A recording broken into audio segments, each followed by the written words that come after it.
150 ஆண்டுகளுக்கு முன்பு குதிரை வண்டிதான் போக்குவரத்துக்கு பயன்பட்டது. அப்படி ஒரு குதிரை வண்டியில் ஒரு சிறுவன் பள்ளிக்கு செல்வது வழக்கம்.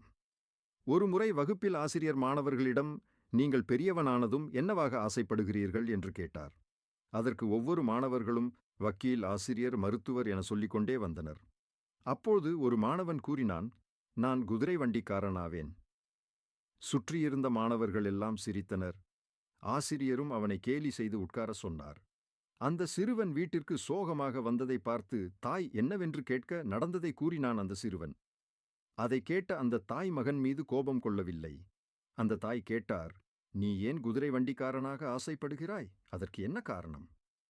அந்த சிறுவன் கூறினான், தினமும் பள்ளிக்கு செல்லும் போது குதிரை வண்டிக்காரன் குதிரை ஓட்டுவதை பார்ப்பேன். அவர் குதிரை ஓட்டுவது அழகாக இருக்கும்.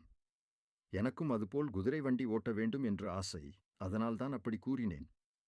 இதை கேட்ட தாய் வீட்டினுள் சென்று ஒரு மகாபாரத படத்தை எடுத்து வந்தார். அதை மகனிடம் காட்டி, நீ குதிரை வண்டிக்காரனாக வேண்டும் என்று சொன்னது தவறில்லை. ஆனால் நீ எப்படிப்பட்ட குதிரை வண்டி ஓட்டுபவனாக இருக்க வேண்டும் தெரியுமா? மகாபாரதத்தில் அர்ஜுனனுக்கு தேர் ஓட்டினானே கிருஷ்ணன், அந்த கிருஷ்ணன் போன்ற தேர் ஓட்டியாக இருக்க வேண்டும் என்றார். அந்த சிறுவன்தான் தற்போது உலகெங்கிலும் உள்ள கிரீ ராமகிருஷ்ண மடத்தை ஸ்தாபித்த சுவாமி விவேகானந்தர். இந்த உண்மை கதை உங்களுக்கு பிடித்திருந்தால் லைக் பண்ணுங்க, சப்ஸ்கிரைப் பண்ணுங்க. நன்றி, வணக்கம்.